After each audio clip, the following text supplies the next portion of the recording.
Well, hello everybody, and welcome back to Julie's Orchids. Today, I thought I would talk about Catasetinae and Catasetinae type orchids and sort of discuss their general care, how I've done a few things wrong with that one, how I received this one growing at the wrong time, and then these two over here, which I have recently purchased from one of our local growers, Ray Taylor. And around here, Ray is the guy to talk to when it comes to Catasetinae types. Thank you guys for watching today's episode. We're going to discuss the differences between these four Catasetinae type orchids. So we're going to check out these two Catasetinae type orchids. This is a Fred Clarkiara After Dark, and this is Monaria Jumbo Delight Black Onyx. Now, as I mentioned earlier, these are new to my collection, and these were grown by Ray Taylor, a member of one of my local orchid societies, and he's our local, what I consider expert on the Catasetinae type orchids. So these orchids are where you would expect them to be in Perth, Western Australia for the time of year it is the season. So we're, heading really hard into spring here. These are dormant. As you can see, the flower spikes have dried up or are drying up. And this Fred Clarkiara After Dark is already starting a new growth. This one is not. But this is where these kind of orchids should be. They should be well into their dormancy, starting new growths, waiting for the next new growth to mature. This is where they should be. And now we're going to talk about my Catasetinae and then the Cloecia that I received as a gift. So here we're having a look at my species Catasetinae planiceps. This one I've had for 2 years now. I bought it as just these two bulbs, and then it grew this bulb for me, and then it went to dormancy, and then it has grown these ones. Now, the problem with this one is I didn't put it into dormancy. I didn't adjust its light levels soon enough. So whereas it is just now starting to go dormant when it should be in full dormancy. So this is errors called newbie mistakes. Growing indoors, these kind of plants that require a dormancy, you need to be on it a little bit better than I was last year. So kind of not really sure what to do with this one other than it's in bark and I want to repot it. So it's doing its dormancy. I'm just going to let it ride and let it do its thing. So when this one goes dormant, I'll do the not water it until the new growths get the roots that are about, I'm going to say down there in the pot. And then I'm going to start watering this one. And with any luck, I haven't completely screwed it up because I've not seen this one flower yet.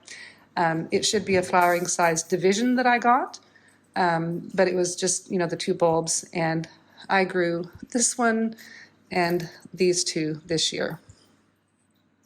Now, our last little candidate that we're going to talk about today is this little Cloecia. Now, I was gifted this Cloecia late last year when it should have been going into dormancy, and at that time, this had just started growing when it should have been going into dormancy. So this one was growing a little bit later than this one should have. And neither one of them grew at the same time like Ray's did in the back. So I'm unsure what to do with this one because Michael McCarthy has told me that I needed to fatten up this bulb more before I let it go into dormancy. But now it's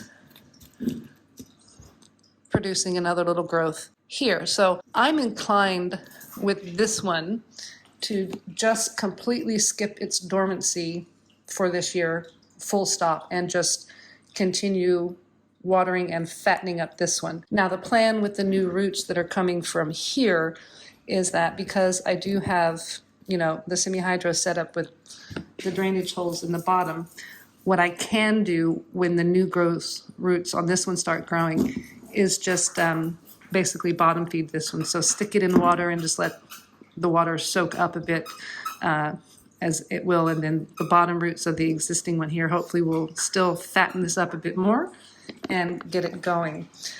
So Michael McCarthy, if you are watching and you do watch this, any suggestions you might have on these two plants? This one is starting dormancy, so my plan is just to let it continue running its dormancy sort of off season. And then this one, again, you and I have spoken about this one in the past, so I'd like your advice on this one. I still think this needs to get a little bit fatter, so my plan on this one for now is just run it a full year without a dormancy cycle and then fix my mistakes, the mistakes on this one. I can't say that this is my mistake. Again, this was gifted to me by another orchid grower that says, you know, it's growing out of season. Maybe you won't kill it. So I haven't killed it yet, but I'm still unsure how to proceed at this time. And again, like I said, my thoughts on this one are to continue fattening up this bulb by bottom feeding it until the roots on this one get going, and then next year, you know, give it the right light changes so that it can go into its normal dormancy. Now, one thing I have noticed on these two back here, and nothing against Ray or any growers that grow outside, but Ray grows outside in his at his home. He's got shade houses, greenhouse, he's got a nice setup. But I've noticed where this one was sitting, there's a lot of soil in the windowsill where it was sitting, and I'll take you in there and show you.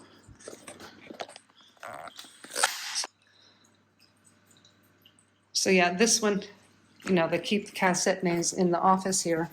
And this one was sitting right here. And as you can see, we've got all this sand and we've got little tiny ants. Well, we grow in the house here and we can't be having ants in the house. So I am going to be repotting those Catasetinae here. So I will be repotting. I'm thinking on doing all three of those that are in bark and sticking them into my pumice. Not sure yet. Any rate, I do need to get more pots to put those in because I don't have any more of these tall plastic containers. So it'll be back off to Kmart, and I'll probably do the repotting tomorrow while I'm watering. So there you have it, YouTube, the Catasetinae types that are in Julie's Orchids collection. As I mentioned, the two in the back and the black pots are recent additions to the collection. They were purchased at some of the local shows, and these were grown by an expert grower here in Perth, not by this newbie. The one that I can take claim for, completely out of sync with where it should be, but not as bad as it could be. It is showing signs of dormancy just a little bit later than it should. And then our last contender was a Julie, please try to save this one. Again, it's still maturing, this bulb. This is nowhere near mature, I don't think. But then it set out that one. So once again, the plan is keep this one going all year long and then get it a good dormancy tomorrow.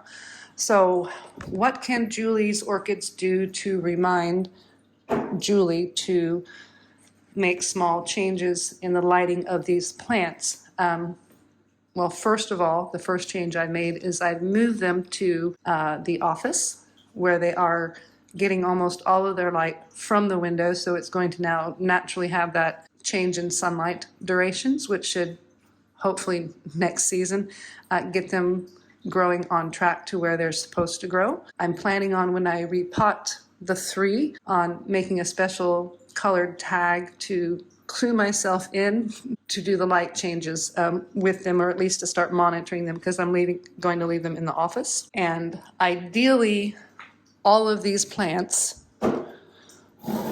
should be in this state of dormancy,